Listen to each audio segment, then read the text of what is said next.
ရာဇဂိုမြို့ရဲ့အရှိတ်ဘက်ဝေဒရိကတောင်ဆိုတာရှိတယ်အဲ့ဒီတောင်နဘေးမှာတောင်ခပန်းမှာအိန္ဒသာလလို့အမည်ရတဲ့လှိုင်ကူကြီးရှိတယ်အဲ့ဒီလှိုင်ကူကြီးဘေးမှာနှစ်ဘဲပင်ကြီးတွေလည်းပေါက်နေတယ်လို့ဆိုတယ်အဲ့ဒီနှစ်ဘဲပင်ပေါက်တဲ့ဝေဒရိကတောင်ရဲ့လှိုင်ကူကြီးထဲမှာတဘာဝအလျောက်ဖြစ်နေတဲ့မိုးလုံလေးလိုလှိုင်ကူကြီးထဲမှာမြတ်စွာဘုရားတည်င်းသုံးနေတာတရားမင်းကမြတ်စွာဘုရားကိုအဲ့ဒီချိန်မှာအင်မတန်ဖူးမြော်ခြင်းတယ်ဘာလို့ဖူးမြော်ခြင်းတာလဲဆိုတော့သူ့မှာအင်မတန်ကြီးကျယ်တဲ့ဆင်းရဲတွေစိုးရိမ်ခြင်းတွေပူလောင်ခြင်းတွေဖြစ်နေတာဘာလို့ဖြစ်တာလဲဆိုတော့သေရမဲ့နမိတ်၅မျိုးတရားမင်းကြီးမှာထင်နေတယ်တဲ့တာဝတိတန်နဲ့တွေသေတော့မယ်ဆိုလို့ရှိရင်သူတို့ပန်ထားတဲ့နတ်ပန်းတွေညှိုးလာတယ်သူတို့ဝတ်ထားတဲ့နတ်ဝတ်နတ်စားတွေနွမ်းလာတယ်သူတို့ရဲ့လက်ကတိကြားကချွေးထွက်လာတယ်နတ်ပြည်မှာမပျော်ဘူးပြီးတော့သူတို့ရဲ့ရုပ်ဆင်းအင်္ဂါတွေလည်းပဲဖောက်ပြန်လာတယ်အဲ့ဒါလို့သေမနမိတ်၅မျိုးထင်းလာတော့တရားမင်းကသိတယ်သူ့ကိုယ်သူငါတော့ဒီအင်မတန်ကြီးကျယ်တဲ့စီးစိမ်ကြီးကိုစွန့်ရတော့မှာပဲဒါကြောင့်အင်မတန်ပူလောင်တယ်အဲ့ဒီမှာ तू ပကြီးကျယ်ပူလောင်တယ်အကြီးကျယ်စိတ်ဆင်းရဲတယ်အဲ့တော့ तू စဉ်းစားတယ်ဒီလောက်ကြီးကျယ်တဲ့စိတ်ဆင်းရဲခြင်းကိုယ်ဆင်းရဲခြင်းနော်ဒီလောက်ကြီးကျယ်တဲ့ဒုက္ခမြတ်စွာဘုရားမှလွဲလို့ဘယ်သူမှငြိမ်းအေးစေမှာမဟုတ်ဘူးငါမြတ်စွာဘုရားဒီသွားမယ်ဆိုပြီးတော့ဘုရားဘယ်မှာသတင်းသုံးလဲလို့ तू သူ့ရဲ့နတ်တကူနဲ့ကြည့်တော့မြတ်စွာဘုရားဝိရိဒတောင်ရအိန္ဒသာလလှိုင်ကူမှာသတင်းသုံးတာကို तू တွေ့တယ်အဲ့ဒီတော့ तू ဘာလုပ်လဲဆိုတော့ဖျားဖူးဖို့အတွက်နတ်သားနတ်သမီးတွေအများကြီးခေါ်တယ်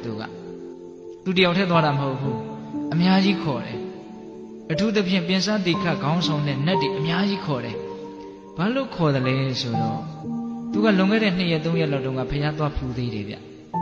အဲ့ဒီတုန်းကမြတ်စွာဘုရားကသူ့ကိုဉာဏ်မရှင်သေးဘူးဆိုပြီးတော့အတွေ့မခံဘူးဖလားသမပဝန်စားနေတာသူမြတ်စွာဘုရားကိုသွားပြီးတော့ဖူးမြော်ခွင့်မရပြန်လှည့်ခဲ့ရတာအဲ့ဒီမှာ तू မှားခဲ့သေးတယ်ဖျားနာမှာအမြဲတမ်းဖူးမြော်နေတဲ့ဝတ္တဝနမင်းကြီးရဲ့နတ်မိဖုရားဘူစတိဆိုတာရှိတယ်သူကတဂရကံအရိယာအဲ့ဒီနတ်သမီးကတဂရကံဆိုတော့ကာမဂုဏ်ကိစ္စတွေအင်မတန်နည်းတဲ့အတွက်ကြောင့်အချိန်ပြည့်နီးဖျားနာမှာရှိတယ်အဲ့ဒီဘူစတိနတ်သမီးကအဲ့ဒါတရားမင်းကဘူစတိနတ်သမီးကိုငါမြတ်စွာဘုရားရဲ့ခြေတော်အစုံကိုရှိခိုးဥချတဲ့အကြောင်းရှောက်လိုက်ပါလေလို့ပြောပြီးတော့ပြန်သွားတာအဲ့ဒါ तू ကစဉ်းစားတာတရားမင်းကငါဟာကျွတ်ထိုက်တဲ့ပုဂ္ဂိုလ်မဟုတ်လို့မြတ်စွာဘုရားကငါ့ကိုအတွေ့မခံတရားမဟောတာနဲ့တူပါရဲ့ဒါကြောင့်နတ်သားနတ်သမီးတွေအများကြီးသာခေါ်သွားမယ်ဆိုရင်ဟောဒီတဲကတစုံတယောက်သောပုဂ္ဂိုလ်ကတော့ကျွတ်ထိုက်တဲ့ပုဂ္ဂိုလ်ပါလိမ့်အဲ့ဒီကျွတ်ထိုက်တဲ့ပုဂ္ဂိုလ်ပါလို့ရှိရင်မြတ်စွာဘုရားဧကန္တတရားဟောမှာပဲအဲ့ဒါလို့တရားဟောရင်ငါလည်းပဲတရားနာရတာကောင်းရဲ့ဟောဒီအကျိုးကိုမြင်လို့တရားမင်းကအဖော်တွေအများကြီးခေါ်တာဉာဏ်ကြီးတယ်နော်တရားမင်းကဟုတ်လားအမှန်ကတော့မြတ်စွာဘုရားကသူ့ကိုမကျွတ်ထိုက်လို့တရားမဟောတာမဟုတ်ပါဘူးဉာဏ်မရှင်းသေးလို့တရားမဟောတာအဲ့ဒီမှာသူနတ်တွေအများကြီးခေါ်တာအဓိကကဘယ်သူကိုခေါ်လဲဆိုတော့မြတ်စွာဘုရားနဲ့ယဉ်နီးတယ်လို့သူယူဆထားတဲ့ပင်စတိခနတ်သားကိုခေါ်တာပင်စတိခဆိုတာကခေါင်းမှာစတုံးကလေးတွေ5ခုထုံထားတယ်လို့ဆိုတယ်ဒါကြောင့်သူ့ရဲ့နာမည်ကပင်စတိခဘေလူဝဆိုတယ်ဥရှိတိမဲ့အောင်နတ်ဆောင်ကိုတီးပြီးတော့တခြင်းဆိုတာသူတခြင်းဆိုတဲ့အကြောင်းလည်းအနည်းငယ်တော့ဦးဇင်းတို့ပြောရမယ်ဟုတ်လားအဲ့ဒါလို့ပင်စတိခနတ်သားခေါင်းဆောင်ပြီးတော့နတ်သားနတ်သမီးတွေအများကြီးခြံရံပြီးတော့မြတ်စွာဘုရားကြီးကိုချင်းကပ်တယ်ဝိရိဒတောင်ရရောက်တော့အချင်းပင်စတိခမြတ်စွာဘုရားဆိုတဲ့ပုဂ္ဂိုလ်မြတ်ကြီးတွေဆိုတာအင်မတန်ချင်းကပ်ဖို့ခဲရင်တယ်ဒါကြောင့်သင်အရင်လက်ဦးသွားပြီးတော့မြတ်စွာဘုရားကိုခွင့်ပြုအောင်တောင်းပန်ပါအောင်ပြီးမှငါနောက်ကလာခဲ့ပါမယ်မြတ်စွာဘုရားကိုဖူးမြော်ပါမယ်ဒါဂုံတရေရှိလူကြီးလူကောင်းတို့ရဲ့လှုပ်ထုံးလှုပ်နည်းသဘောမျိုးပေါ့လေဟုတ်လားရှေ့ပြေးကလေး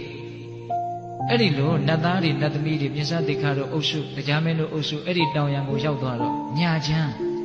အယောင်တွေကိုလင်းထိန်ပြီးတော့ကောင်းကင်တစ်ခုလုံးဝင်းထိန်နေတာအဲ့ဒါအနားနားမှာရှိတဲ့ဆွမ်းခံရွာကဒကာဒကမတွေကသိတယ်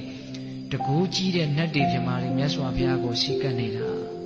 တို့ကိုးကွယ်တဲ့မြတ်စွာဘုရားကဒီလိုဘုရားမျိုးလို့အင်မတန်ပျော်တယ်အင်မတန်ကြည်နူးတယ်အင်မတန်ဝမ်းသာတယ်အေးအဲ့ဒီလိုတရားမင်းကပင်စတိခကိုအရင်လွှတ်တော့ပင်စတိခကဘေလူဝနတ်ဆောင်ကိုပိုက်ပြီးတော့ဘု ရားရှင်ထံတော်ဘာမှာနတ်ဆောင်ကိုတီးပြီးတော့တခြင်းဆိုတယ်တဲ့ဘယ်လိုတခြင်းမျိုးလဲဆိုတော့သူ့ရဲ့တခြင်းကဘုရားဂုဏ်နဲ့ဆက်သောတရားဂုဏ်နဲ့ဆက်သောသံဃာဂုဏ်နဲ့ဆက်သောယဟန္တာတို့ရဲ့ဂုဏ်နဲ့ဆက်သောကာမဂုဏ်နဲ့ဆက်သောတဲ့အဲ့ဒီလိုမျိုးအဓိပ္ပာယ်တွေပါတဲ့တခြင်းကိုဆိုတာသူကဒီပင်စတိခဆိုတဲ့နတ်သားကတိမ်ဘရုနတ်မင်းကြီးရဲ့သမီးသူရိယဝိသတာဆိုတဲ့နတ်သမီးကိုတစ်ဖက်သက်သူကမျက်နှိုးနေတာဒါပေမဲ့အဲ့ဒီနတ်သမီးကသူ့ကိုမကြိုက်ဘူးဒါကြောင့်သူကတခြင်းစဆိုတဲ့ကဘလို့ဆိုလဲနည်းနည်းလေးတော့ဦးစင်ရွတ်ပြမယ်နော်ဘဟုတုတမဟုတ်လားငါသည်တဲ့တိမ်ဘရုနတ်မင်းကြီးကိုရှ िख ိုးပါ၏ဘာဖြစ်လို့လဲဆိုတော့ဒီလောက်ချောဒီလောက်လှတဲ့နတ်သမီးဟာဒီနတ်မင်းကြီးကြောင့်ငါမြင်ခွင့်ရတာဒါကြောင့်တိမ်ဘရုနတ်မင်းကြီးကိုငါရှ िख ိုးပါ၏ချွေးထွက်လောက်အောင်အိုက်နေတဲ့ပုဂ္ဂိုလ်ဟာလေနူအေးလေးကိုတန်းတသလိုမျိုးအတော်ပြောတတ်တယ်ဗျာသိလားနော်ယဟန္တာအရှင်မြတ်ဟာနိဗ္ဗာန်ကိုတန်းတသလိုမျိုးဒါလည်းပါတာပဲသူကအင်မတန်ဆာလောင်းနေတဲ့လူဟာအစာဟာရကိုမှုတ်သိပ်တယ်လို့မျိုးရင်ငတ်နေတဲ့လူဟာရေကိုတန်းတတယ်လို့မျိုးငါဟာသူရိယဝိသတာကိုတန်းတတယ်အဲ့ဒါတွေပါတာသူကအများကြီးပဲသူပြောထားတာတွေဂါထာတွေမှအများကြီးပဲငမြားကြီးကိုမြုံမိတဲ့ငါဟာမထွေးနိုင်မမြုံနိုင်ဖြစ်နေတယ်လို့မျိုးငါဒုက္ခတွေရောက်နေပြီဒါတွေလည်းပါတယ်မှုံရစ်နေတဲ့ဆင်းပြောင်းဟာဘာကိုမှမသိနိုင်မမြင်နိုင်မဲနဲ့သူထင်ရလို့တယ်လို့မျိုးငါဟာဒုက္ခတွေရောက်နေပြီယဟန္တာကိုလှူရတဲ့အလူဟာနည်းနည်းလေးစေတနာလေးဖြစ်ပေမလို့အများကြီးသောအကျိုးတွေကိုပေးပြီးတော့ကြီးထွားလာတယ်လို့မျိုးသူရိယဝိသတာကိုမျက်နှိုးတဲ့စိတ်တွေကငါမှအများကြီးကြီးထွားလာပြီအဲ့ဒါတွေပါတယ်အဲ့ဒီမှာသူ့ရဲ့တခြင်းတွေဦးဇင်းတို့ကောင်းအောင်ပြောရင်ဆုံးမှာမဟုတ်သိလားအဲ့ဒီမှာမြတ်စွာဘုရားကသူ့တခြင်းဆုံးတော့ချီးမွမ်းတယ်တခြင်းတန်ကိုချီးမွမ်းတယ်ပိဿတိခါတဲ့ဒီတခြင်းတွေကိုဘယ်တော့မှမင်းတီးကုန်းထားလေတဲ့သင်ရဲ့တခြင်းတန်ဟာစောင်းတန်ကိုလည်းမလွန်ဘူးသင်ရဲ့စောင်းတန်ဟာတခြင်းတန်ကိုမလွန်ဘူးတော်တယ်ပေါ့တီးတာဆိုတာတခြင်းတန်ကိုတာယာလို့တခြင်းဆိုတာကိုအားပေးတဲ့အနေနဲ့မြတ်စွာဘုရားချီးမွမ်းတာမဟုတ်ဘူးတချို့ပုဂ္ဂိုလ်တွေကဟာပြင်စသင်္ခါတခြင်းဆိုတာကိုမြတ်စွာဘုရားတောင်သဘောကျပြီးတော့ထောက်ခံတဲ့ရောင်ရောင်ပါလို့လူပြောတာရှိတယ်လေ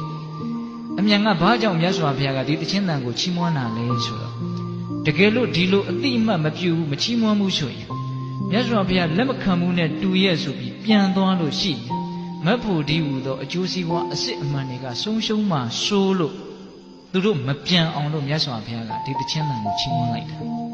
အဲ့ဒီမှာပြင်စတိခါမြတ်စွာဘုရားကိုစကားပြောရဲသွားတယ်ဒီတခြင်းတွေကိုသင်္ဘေလုံးကတည်ကုန်းထားတာလေဆိုတော့ပြင်စတိခါကမြတ်စွာဘုရားတဲ့ဒီတခြင်းတွေတည်ကုန်းထားတာကြာကြာလာပြီတဲ့မြတ်စွာဘုရားဖျားဖြစ်ပြီးကစဥရဝေလာတော်နေရင်စရာမြကမ်းပေးအဇပါလာညောင်မဲအောက်မှာသတင်းသုံးလုံးကလေးကစတပြီးတော့ဒီတခြင်းတွေကိုတည်ကုန်းထားတာအဲ့ဒီတော့ကတိမ်မရုနမင်းကြီးရဲ့နဗိမာန်ရှိကိုဟောဒီဆောင်းကြီးပိုက်ပြီးတော့တပြီးတော့သူ့သမီးကိုသဘောကျတယ်နဲ့သွားဆူတာသူအကြောင်းတွေပြောနေတာပြင်စတိခါကအဲ့ဒီလိုတခြင်းဆိုတော့သူရိယဝိသတာကထွက်လာတယ်တဲ့ဗိမာန်တွေကသင်ဟာတဲ့ဘုရားကုံတရားကုံတန်ခါကုံတွေကိုဆိုတာမြတ်စွာဘုရားဆိုတဲ့ပုဂ္ဂိုလ်ကြီးကိုငါမဖူးပါဘူးတဲ့ဒါပေမဲ့လို့သူဓမ္မနတ်တပည့်မှာငါကနေတော့မှမြတ်စွာဘုရားရဲ့ဂုဏ်တွေကိုငါကြားခဲ့ရတယ်အဲ့ဒါလို့အင်မတန်ထူးမြတ်တဲ့မြတ်စွာဘုရားရဲ့ဂုဏ်တွေကိုဆိုတဲ့အတွက်ကြောင့်ဒီနေ့တနေ့တာသင်နဲ့ငါရဲ့ပေါင်းဖော်ခြင်းဖြစ်ပါစေအဲ့ဒီနေ့ကစနောက်တစ်ခါမှမပေါင်းဖော်ရတော့ဘူးလို့မြတ်စွာဘုရားကိုပိဿတိခါကသူ့အကြောင်းတွေလျှောက်ပြောတာအဲ့ဒါကိုတရားမင်းကစိတ်မရှိဘူးနောက်ကနေပြီးတော့သူလာဖို့အတွက်ရှေ့ပြေးလွတ်တာကိုသူ့ကိုရေးကိုတာတွေပြောနေတာအဲ့ဒီမှာဟေးပိဿတိခါတရားမင်းမြတ်စွာဘုရားကိုရှ िख ိုးတယ်ဆိုတာကိုမင်းပြောအောင်နောက်ကနတ်တို့ရဲ့တကိုးနဲ့အချင်းချင်းသိပေးတာအဲ့ဒီတော့မှပိဿတိခါကမှန်လားပါဘုန်းတော်ကြီးတော်မူသောမြတ်စွာဘုရား